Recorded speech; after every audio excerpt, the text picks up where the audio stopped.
Et salut à tous, j'espère que vous allez bien. Aujourd'hui, on se retrouve pour un nouveau jeu Talk où je vais vous parler d'un jeu très important pour moi puisqu'il s'agit d'un jeu qui est vraiment au top et bien de mes jeux favoris. Il s'agit de Rush and Crush, un jeu très ancien mais qui a le mérite d'être découvert par tout le monde. Attention, c'est parti, on y va.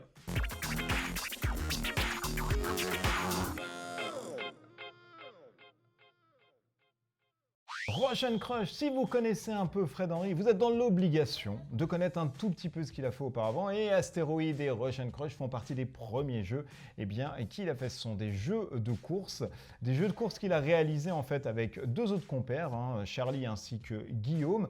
Et on retrouve ce trio pharaonique d'auteurs puisqu'ils ont fait aussi le jeu The Adventurers. Vous savez, ces aventuriers qui étaient dans une pyramide avec les murs là et qui commençaient à se collapser, il fallait vite partir avec les trésors, ou bien encore à l'intérieur d'une caverne. Quoi qu'il en soit, ici dans Rush and Crush, c'est un jeu de 3 jusqu'à 6 joueurs pour des parties qui avoisinent à peu près, on va dire, les 35 à 1 heure gros maximum. Ça dépend de la taille de votre circuit.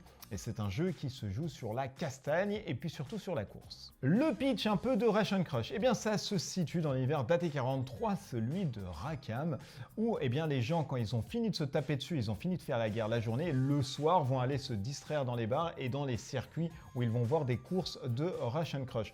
Course qui a été médiatisée au-delà de toutes les planètes du monde et tout le monde connaît ce match sanguinaire. À l'intérieur, vous allez avoir des taulards, vous allez avoir des ex-criminels ou alors des criminels et vous allez surtout avoir des personnes qui sont là pour la vitesse et pour le sport. Sachez que la mort sera vraiment fréquente au sein des tours de Rush and Crush puisqu'elle a l'avantage de proposer un seul but, être le premier ou alors mourir. Allez, sans plus attendre, on voit vraiment comment se joue ce Rush and Crush. On se fait un petit focus dessus et là, on va avoir notre tableau. Alors, on va avoir déjà les plateaux de bord des personnages. Donc là, je vous en ai mis 2, mais il y a quand même 4 personnes autour de la table normalement qui sont en train de simuler le tour de jeu. Mais pour la question vidéo, je vous en ai mis que 2. On va avoir des cartes à côté. Alors attention, oh là, les gens vont me dire qu'est-ce que c'est que cette version pimpée? Tout à fait. Les cartes d'aide de jeu ne sont pas dispo. Si vous voulez les avoir, n'hésitez pas à me mettre en commentaire et puis on prendra contact, il n'y a pas de problème. Et tout ça, c'est des éléments 3D qui représentent, Sinon, on a des trucs comme ça, mais moi, j'ai préféré mettre des petits objets pour représenter des caisses ou pour pas se tawater dessus. Comment se joue ce Rush and Crush? Dès qu'on a directement choisi le premier joueur, on va dire que c'est Madame Rouge qui se trouve ici, qui est Red de Miss Météor. À votre tour de jeu, vous devez faire une chose. Alors, la première chose que vous devez faire, c'est augmenter votre rapport. Ici, on passe de 0 à 4. Si vous étiez à 4, vous pouvez l'augmenter jusqu'à 6 ici, ou vous pouvez l'augmenter à 5. Vous pouvez décélérer, c'est possible, soit on accélère, soit on décélère. Ou alors, si vous êtes par exemple ici, vous pouvez continuer le rapport et vous situer ici pour essayer de quitter les zones qui sont rouges, orange et jaunes. Zones qui sont des zones de chauffe et qui vont petit à petit amener votre chauffe de structure ici. Si votre véhicule est au maximum de sa chauffe, vous allez carrément exploser et vous perdez la partie. Et si vos points de vie, les points de structure tombent à 0, vous perdez aussi obligatoirement la partie, vous devenez ce qu'on appelle une épave.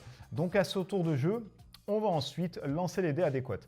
Donc on va dire par exemple au premier tour, on va simuler des tours pour que ça soit plus clair pour vous. On va faire 4 cases par exemple avec Miss Météor. Mais Miss Météor se dit non, moi je veux aller très vite, donc je dépense un turbo. Les turbos vont nous permettre d'augmenter le rapport de 1, mais de manière horizontale, non, de manière verticale comme ça. On ne va pas pouvoir faire ça, c'est pas possible. Donc de 4, je vais passer à 6. Je pourrais dépenser 1 pour passer à 8, mais vous voyez que là, je vais chauffer quand même pas mal. Donc je me dis que 6, finalement, c'est plutôt pas mal. J'arrive sur une zone orange, enfin jaune plus précisément. Que me dit cette zone? Elle me dit que je vais lancer un dé de chauffe. Donc quand vous arrivez sur la zone rouge, vous allez en lancer 3. Le dé de chauffe, vous avez un seuil de 3. Si vous faites moins de 3, vous ne chauffez pas. Si vous faites moins de 3, vous chauffez. Si vous faites 3, 4, 5, 6, vous ne chauffez pas. Par contre, là, j'ai utilisé un turbo. Pour chaque turbo, vous pouvez en utiliser 3 durant votre tour. Vous augmentez de plus 1 le système de chauffe. Donc là, finalement, dans cet exemple, j'ai utilisé un turbo et je vais chauffer sur 1, 2 et 3. Et 4 étant mon seuil, donc du coup, je ne chaufferai pas à 4. Je vais lancer ce dé de chauffe et je vais lancer les petits dés que vous allez avoir ici. Ces petits dés me disent quoi? Ils me disent c'est le nombre de dés que je vais lancer pour voir mes capacités en fait à véhiculer mon véhicule, mais ça se dit pas. mais ça va être ma capacité à pouvoir manœuvrer mon véhicule. Voilà, ça c'est plus français, c'est-à-dire ce sont les déplacements latéraux auxquels j'aurai droit. Donc quand ce sont des dés blancs, c'est le nombre de dés qu'on va lancer et on récupère la somme, enfin le chiffre le plus haut. Et quand c'est les dés noirs, on lance la même quantité de dés que les dés blancs. Par contre là, on va prendre dans les dés noirs le chiffre le plus bas. Ce qui est un peu normal puisque dès que vous montez en vitesse, plus la vitesse est plus rapide, vous entrez vraiment dans une vitesse pharaonique et plus votre véhicule devient incontrôlable. Donc dans cet exemple, je vais lancer 5 dés. Et je vais lancer un dé de chauffe et je regarde les résultats. Donc voilà, je casse tout, hop. Donc là, il se passe quoi? Il se passe que j'ai 6 points de déplacement latéraux puisque je prends le meilleur. Et à côté de ça, j'ai fait un 2, donc je sauve. Tout de suite, je vais chauffer de 1, donc je passe ici. Ce que je peux faire aussi à mon tour, c'est d'activer 2 items. Alors attention, quand vous activez 2 items de la gauche vers la droite, vous ne pouvez pas les utiliser maintenant. Il suffira d'attendre encore un tour pour pouvoir les utiliser. Donc moi, ce que je fais, je les mets carrément au milieu pour dire que c'est pas bon. Et au prochain tour, au début de mon prochain tour, je les mets là. Donc on va faire ça, voilà. J'ai activé par exemple le lance-flamme qui se trouve ici, ainsi que l'extincteur parce que je vois que je vais chauffer. Et là, je vais faire mes 6 déplacements du coup, avec les 6 déplacements latéraux. Donc je vais pouvoir faire, eh bien, 1, 2, 3, 4, 5 et 6. Tiens, je vais me mettre ici pour me rapprocher de la corde. Sachant que les premiers joueurs, ce sont vraiment les personnes qui sont devant tous les autres qui vont jouer en premier. Donc à vous d'essayer d'anticiper et d'arriver au maximum devant le mec. Donc lui, le tombstone, il va faire pareil, mais lui, il va dépenser 2 turbos. Pam, pam, il va être à 4 et il va faire 6 et 8. Il va parcourir 8 cases. Il va lancer 3 dés pour voir sa manœuvre. Et par contre, il va lancer 2 dés de chauffe. Donc là, aïe, aïe, aïe, attention, ça va peut-être chiffrer la ricorette. Donc là, il fait 6, donc tout va bien pour lui. Il aura 6 points de déplacement latéraux. Et il va ensuite lancer ses 2 dés de chauffe. Et là, il chauffe qu'une fois, parce que là, c'est un 6. Donc il va chauffer qu'une fois. Donc il a de la chance, lui précisément. Et il va faire, donc on va dire que c'est lui. Et il va faire 1, 2, 3, 4, 5, 6. Et il se met derrière. Pourquoi il se met derrière? Parce que lui, il est là pour la castagne. Et il se dit que je m'en fous, je veux taper derrière. Ce qu'on appelle l'effet rush and crush, c'est-à-dire qu'on va se positionner derrière et l'ensemble des points de déplacement qu'on doit faire, on va les convertir en D6. Et si on fait 1 et 2, chaque mec va se récupérer -1 en structure. Si on fait 3, eh bien c'est uniquement le défenseur qui va se choper les dégâts. Donc bien évidemment, vous pouvez vous castagner ensemble ou vous pouvez faire que des 3, essayer de taper Miss Meteor. Par contre, les 4, 5, 6, ça ne sert à rien. Donc il lui reste 2 trucs, il va lancer les 2, il fait 6 et 5, non, là malheureusement il a juste frôlé la carrosserie, il ne se passe rien du tout. Par contre il va activer par exemple sa mitrailleuse et il va activer son bumper par exemple latéral. À côté de ça on va simuler une autre partie, donc on va dire que lui se trouve à 6 ici et lui va se remettre par exemple à 6 ici. Donc c'est toujours Miss Meteor qui va jouer en premier, donc voilà, là on a le lance-flamme et on a l'extincteur d'activer. On va changer le rapport, donc on va dire qu'on va être à 6 ici, et elle va utiliser un turbo, hop, elle va monter par exemple à 8. Elle va utiliser au préalable son lance-flamme, puisqu'elle est vraiment derrière Tombstone, et le lance-flamme est uniquement derrière le joueur, ça passe que derrière, en fait, c'est pas devant comme le minigun. Elle va lancer les dés. Sur un résultat de 1 ou 2, elle va faire augmenter la température de Tombstone. Là, il a de la chance, puisque du coup, j'aurais pu lui faire augmenter de 3, mais là, j'ai fait que des 3, 4, 5 et je n'ai pas fait des 1 et 2, du coup ça ne peut pas monter. Par contre, elle va se déplacer, donc toujours aller en zone orange, jaune, elle fait 6, elle ne chauffe pas. Elle va utiliser par exemple, son extincteur pour réduire son niveau de chauffe de 1, et elle va parcourir 8 cases en faisant, combien de points de déplacement? Donc là 4, déplacements latéraux, 4. Donc elle va faire par exemple, elle va faire 1, 2, 3, 4, 5, 6, 7 et 8. Et elle se retrouve ici directement. Vous voyez? Donc il y a plein de choses que vous pouvez faire. Bien évidemment, Tombstone, lui, s'il continue son avancée, il pourra se mettre derrière pour encore castagner Miss Meteor. Ou alors il va pouvoir se mettre à côté. Et en passant à côté, il va pouvoir la taper. Ce qu'on appelle les poussées latéraux. Alors les poussées latérales vous permettent de pousser en fait comme son nom l'indique. Donc soit vous poussez. Hop, on va donner un exemple ici. Soit vous poussez, vous prenez la place directement de la personne, ou soit vous poussez et qu'il y a une autre personne qui se trouve ici. Il ne peut pas se déplacer, du coup, il va se prendre directement de la castagne. Donc, il y a plein de choses vicieuses à faire durant son tour. C'est formidable, on aime beaucoup.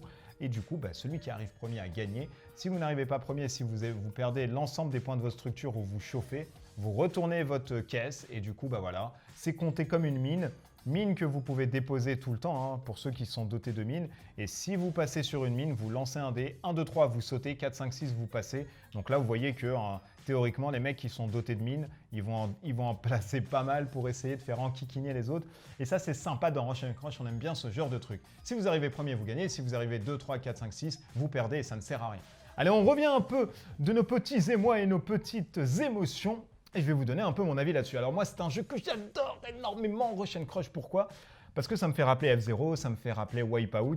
Et puis surtout, on a de la tension au sein de la course. Et c'est, on va dire, le meilleur jeu de course pour moi. Pourquoi? D'une part, on a de la tension, on a des prises de risques, on a aussi des pseudo-alliances, parce que, comme je vous l'ai dit, le mec qui termine premier a gagné, les autres non. Donc les autres derrière se rallient en disant « Attends, on va le pousser quand même, s'il nous fait chier, on va essayer de lui détruire la structure. » Donc du coup, à vous de temporiser. Effectivement, être premier durant la course, c'est bien. Au début, vous dites « Ouais, j'ai mis premier, allez, je mets des coups de tatane, etc. » Mais à un moment donné, être premier, c'est pas forcément bon parce que vous allez être pris d'assaut par les autres. Ils vont vous pousser, ils vont vous tirer au minigun, ils vont vous coller des mines pour que dès que vous fassiez un nouveau tour, eh bien c'est un peu compliqué pour vous, vous allez vous prendre les mines. Donc il faut vraiment jauger on va dire l'effet de salopatrie, en fait, même si ça ne se dit pas. Mais il faut vraiment juger cet effet en se disant « Ok, j'ai potentiellement l'option d'être premier, mais je ne vais pas le faire maintenant parce que si je me mets maintenant, je sais qu'à côté, je suis mort. » Donc à vous de juger un peu votre caisse, à vous de voir si la prise de risque, eh bien, elle doit se prendre maintenant parce que si vous ne la prenez pas, vous êtes totalement largué. À vous de voir si vachement vous allez eh bien, essayer de pousser votre moteur à fond pour chauffer de malade, mais vous allez être premier du coup au prochain tour, vous vous en foutez, vous gagnez si vous passez. Donc il y a plein de choses comme ça. Si vous prenez un obstacle, vous allez vous rayer directement dessus et après c'est un peu compliqué puisque je le rappelle, si vous n'avez pas assez de points latéraux pour pouvoir vous déplacer, vous faites du ligne droite comme ça et c'est la merde. Si vous faites du 16 cases comme ça, vous allez vous prendre directement un mur et c'est hyper compliqué. À vous de voir quand il va falloir décélérer pour prendre un virage, à vous de voir s'il faut prendre vraiment le large pour essayer de revenir vraiment dans le centre et taper les autres. Il y a plein de stratégies à faire, il y a plein de trucs à faire dedans. C'est vachement sympa, il faut vraiment essayer si vous aimez les jeux de course, ça c'est indémodable et c'est encore dans l'heure du temps, etc. Les points négatifs maintenant qu'on va avoir. Alors, c'était les débuts des jeux. Je l'excuse pas, parce qu'il y a plein de trucs aussi qui vont... Enfin, il y a plein de trucs, il y a quelques petits trucs qui ne vont pas. Mais voilà, le matos, par exemple, est cheap. Le matos est cheap uniquement sur les véhicules, parce que les dés, bon, ça reste des dés. Maintenant, on a des dés gravés, tout ça, mais à l'époque, bon, ça se faisait pas trop, donc on a des dés classiques. On va avoir des miniatures pas tellement bonnes, c'est des trucs de Kinder. Par contre, quand vous les peignez, ça va, ça passe, on va dire, ça passe. Mais par contre, pour l'époque, moi, j'aurais préféré des silhouettes en carton, ce qu'avait fait, par exemple, Oko. Ils avaient mis des silhouettes en carton, il n'y avait pas de figurines à l'époque, ça aurait en fait collé directement au truc, ou alors des tokens vus d'en haut, ça aurait aussi marché puisque le plan en fait est un plan aérien. Sinon les tuiles sont assez sympas, les boards aussi sont assez cool. Alors on a on a 3 écuries avec 2 pilotes à chaque fois. Il y a un pilote moi que je trouve hyper abusé, c'est Excalibur, c'est un joueur bleu et lui il a à la fois le minigun et le lance-flamme, là où les autres vont pas avoir en fait 2 armes comme ça d'attaque, donc c'est un peu dommage. Vous pouvez pas trop les changer parce que ça se fait pas trop, mais moi personnellement j'aurais préféré en fait même pas d'écurie, j'aurais préféré directement avoir 6 mecs totalement différents mais avec un gameplay vraiment totalement différent. L'autre il peut décélérer pendant son tour ou machin, donc il y a plein de choses à revoir, il y a plein de choses qu'on aurait pu améliorer, etc. Surtout les aides de jeu, vous voyez, moi, ce sont des cartes que j'ai pu faire, que j'ai trouvées sur Board Game Geek, je les ai francillées. Donc, si vous les voulez pour les aides de jeu, ça sert énormément et en plus de zozote. Et ça vous permet de ne pas faire des allers-retours sur le livret en vous disant, voilà, moi, ça me fait chier ce livret, j'ai que ça à faire, etc. Des allers-retours, voilà, ça vous permet de jouer directement, pur, instantanément, sans prise de tête. Après, au-delà de ça, ce sont des parties vraiment très courtes. C'est pas non plus des trucs un peu fifou, vous n'allez pas durer 24 heures dessus. Le truc que je trouve dommage, c'est que voilà, en termes de tuiles, on a que du bitume. On va pas avoir des trucs par exemple avec des marécages, on va pas avoir des néons un peu partout, on va pas avoir des villes citadines où c'est resplendissant, on va avoir uniquement un truc comme ça, voilà, des arbres à côté, des caillasses. C'est un peu dommage aussi, mais bon, voilà, ça fait le taf, ça suffit. Et franchement, vous voyez pas tellement de trucs. Quand vous voyez la course, vous foncez comme un malade. Et puis c'est tout. Après, au-delà de ça, c'est vrai que c'est dommage qu'il n'y ait pas eu d'extension aussi. Alors, je sais que Fred Henry, lui, avait travaillé un peu sur des extensions. Peut-être que ça n'a pas suivi en même temps. Et je sais que lui veut ressortir ce jeu-là, enfin, le même principe, puisque franchement, la mécanique est vachement sympa. Plus vous allez vite, plus c'est compliqué d'avoir des points latéraux. Et c'est vraiment normal, parce que votre véhicule devient incontrôlable, c'est super chaud. Par contre, quand vous êtes en 5e, on met le rétro et avec une main, hop, hop, hop, il n'y a aucun problème. Donc voilà, ça, c'est vachement bien. Moi, j'ai trouvé ça nickel. Le système de chauffe et des dégâts physiques, vachement bien. Vous pouvez jouer à 2 sans problème. Vous prenez juste en fait une écurie avec les 2 pilotes et puis vous jouez à 4 pilotes autour de la table. En étant 2, ça marche très bien. À 3, vous pouvez simuler 6 mecs, ça marche très bien. À 6, vraiment, c'est la castagne parce que là, voilà, c'est un jeu où vous êtes plus nombreux, plus c'est la merde, plus c'est la castagne, plus il y a des alliances et plus quand vous êtes premier, vous dites ah t'es premier, je vais on va bien te défoncer au prochain tour. Donc ça, c'est vachement sympa. Il y a plein de stratégies, etc. à l'intérieur. Et je sais que, comme je vous le disais, Fred Henry veut le ressortir, lui, ce Rush and Crush, mais dans l'univers de Mad Max, qui a été, je pense d'ailleurs, son univers de prédilection quand il avait fait son prototype.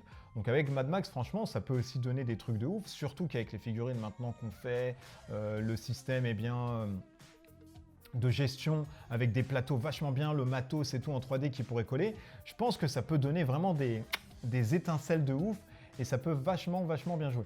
Le petit hic et le petit couac qu'on a sur Rush and Crush, c'est un jeu que vous ne trouvez nulle part au-delà des sites d'occasion. Il se trouve, pas de panique, franchement, il y en a quand même pas mal, il y en a une dizaine, etc. Pour pas cher. Quand je dis pas cher, c'est genre de... Le maximum que j'ai vu là-dedans, c'était 9, cello et tout, 13 €. Franchement, 13 € pour ça. Vous pouvez y aller comme ça, les yeux fermés, foncer comme un malade, parce que c'est un excellent jeu de course. Si vous ne l'avez pas testé, si vous ne l'avez pas joué, il faut impérativement y jouer. Moi, je joue à ça tout le temps. Dès qu'il y a des potes qui viennent passer ou dès que je vais à la Ludo et que des mecs ne connaissent pas, je leur instaure un Rush and Crush parce qu'on va dire que voilà, c'est la base dans une soirée jeu de mettre un Rush and Crush et de se taper dessus. Voilà, j'espère que cette vidéo vous a plu. Si vous ne connaissez pas Rush and Crush, j'espère que ça vous a permis de connaître un peu ce formidable jeu qui est dans mon top des jeux de société. Il y a Space Hulk, il y a Rush and Crush, il y en a d'autres. Mais voilà, ça fait partie du panthéon des jeux de plateau parce que je kiffe énormément. Moi, ça, c'est un truc que j'ai vraiment aimé. En plus, j'ai acheté ça chez Ludic Bazar. Ludic Bazar, si tu nous regardes. Et voilà, ils m'ont vachement bien conseillé là-dessus et j'en suis vraiment content. Donc, le trio des compères qui nous ont permis de faire ce jeu, merci infiniment. Sachez qu'il est toujours dans ma ludothèque et que je le ressors à chaque fois que je le peux. Et j'ai même initié ma femme là-dessus. N'hésitez pas à poser des questions si vous en avez. N'hésitez pas à vous abonner. N'hésitez pas à venir encore une fois sur le Discord. Et puis d'ici là, des bisous partout. À bientôt. Allez, ciao, ciao!